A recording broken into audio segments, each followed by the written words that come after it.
औज़ुबिल्लाहिमिनश्शैतानिर्रजीम बिस्मिल्लाहिर्रहमानिर्रहीम। अस्सलाम वालेकुम डियर स्टूडेंट्स। उम्मीद है कि आप सब लोग खैरियत से होंगे। डियर स्टूडेंट्स, इस पहली वीडियो में मैं आपको खुशामदीद कहता हूँ।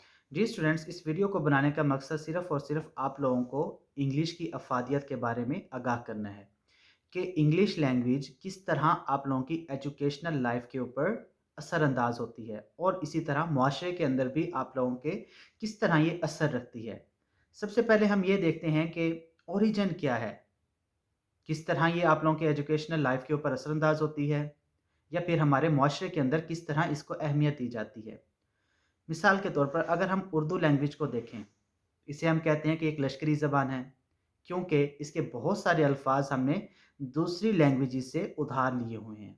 अगर हम इंग्लिश को भी देखें, तो यहाँ पर भी सेम हमें ये चीज़ मिलती है कि बहुत सारी लैंग्वेजेज़ के जो अल्फ़ाज़ हैं, वो हमने दूसरी लैंग्वेजेज़ से उधार लिए हुए हैं। एक रिसर्च के मुताबिक तकरीबन 29% वर्ड्स लैटिन और ग्रीक से इंग्लिश के अंदर आए हैं।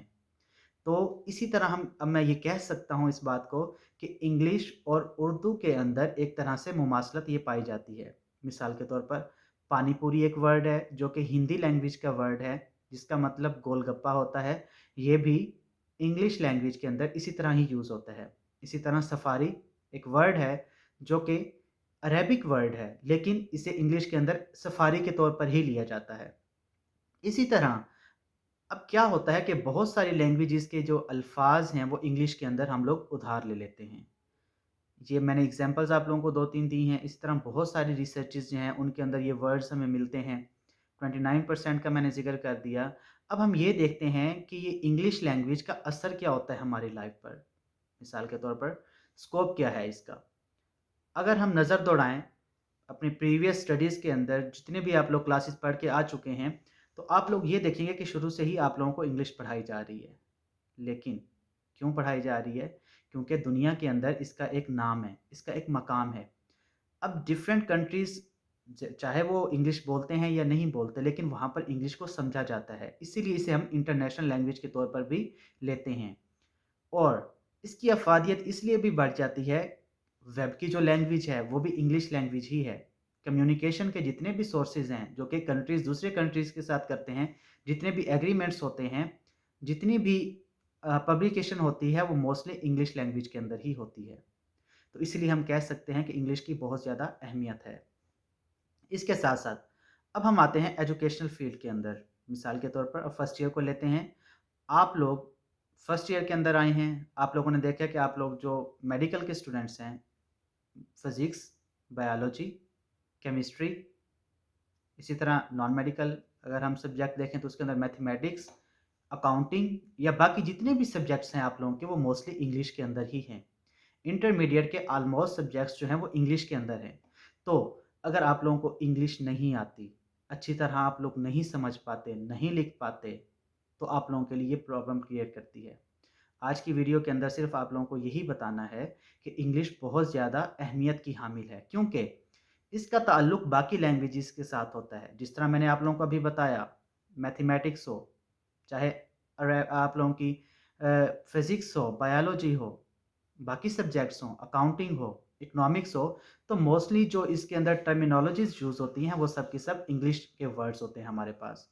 लेकिन क्या फ़ायदा होता है अगर आप लोगों को ये इंग्लिश आती हो, कुछ समझते हो आप लोग, तो उसे आप लोग अपनी वर्डिंग के अंदर भी बयान कर सकते हैं। इसी तरह अगर आप लोगों को इंग्लिश लैंग्वेज नहीं आती, तो ये आप लोगों के लिए प्रॉब्लमैटिक हो जाती है, प्रॉब्लम क्रिएट करती है। अब हम ये देखते हैं कि बाकी जिस तरह के हमारे पास अगर हम मुआशरे के अंदर देखते हैं, तो हमारे जितने भी इंस्टीट्यूट्स हैं, मिसाल के तौर पर पार्लियामेंट को ले लें, जितने भी रेज़ोल्यूशन पास होते हैं, वो मोस्टली इंग्लिश लैंग्वेज के अंदर पास होते हैं। इसी तरह जो हमारा आइन है, वो भी इंग्लिश लैंग्वेज के अंदर ही एक तरह से लिखा हुआ है। तो बहुत सारी रीज़न्स हैं इंग्लिश लैंग्वेजेज़ को रीड करने की। अब ये हमारा जो पाकिस्तान कंट्री है, यहाँ पर इंग्लिश जो है वो एज़ अ सेकंड लैंग्वेज के तौर पर हम लोग पढ़ते हैं, क्योंकि हमारी नेटिव लैंग्वेज तो ये है नहीं। तो अब क्या होता है कि स्टूडेंट्स को ग्रामर के थ्रू इंग्लिश को सिखाया जाता है। तो अब क्या है आप लोगों के लिए इस वीडियो के अंदर, वो सिर्फ़ यही है आप लोगों को समझाना कि आप लोग इंग्लिश को एक अच्छे सब्जेक्ट के तौर पर लें और अपनी इंग्लिश को इम्प्रूव करें, ताकि जितने भी आपके सब्जेक्ट्स हैं उनमें आप लोग अच्छे मार्क्स गेन कर सकें और आपके लिए ये हेल्पफुल होगा। मिसाल के तौर पर आप लोग अपनी वर्डिंग के अंदर कुछ भी लिख सकते हैं। इसी तरह अगर हम वर्ल्ड वाइड नज़र दौड़ाते हैं, जितने भी ये अवार्ड्स होते हैं मोस्टली वहाँ पर इंग्लिश लैंग्वेज को यूज़ किया जाता है। कोई भी इन्वेंशन होती है, इजाद कोई भी चीज़ होती है, तो उसको पब्लिश करने के लिए या उसको एक तरह से वर्ल्ड के अंदर रिकॉग्नाइज़ करवाने के लिए जो चीज़ें आर्टिकल लिखे जाते हैं, उनको भी मोस्टली इंग्लिश लैंग्वेज के अंदर ही लिखा जाता है। इसीलिए हम इसे एक वर्ल्ड वाइड लैंग्वेज कहते हैं। ट्रैवलिंग के लिए ये बहुत ज़्यादा यूज़ होती है, ट्रेड के लिए यूज़ होती है। आप लोग जिस मर्ज़ी शोबे को ले लें, हर शोबे के अंदर ऑलमोस्ट इंग्लिश का यूज़ है।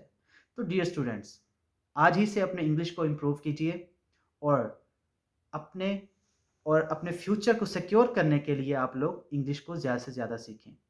होप कि आप लोगों को ये वीडियो पसंद आएगी। इस चैनल को लाइक, शेयर, सब्सक्राइब करना मत भूलिए और बेल आइकॉन का बटन ज़रूर दबाइएगा ताकि आने वाली जितनी भी नई वीडियोज़ हों उनका नोटिफिकेशन आप लोगों तक पहुँच सके। अल्लाह हाफ़िज़।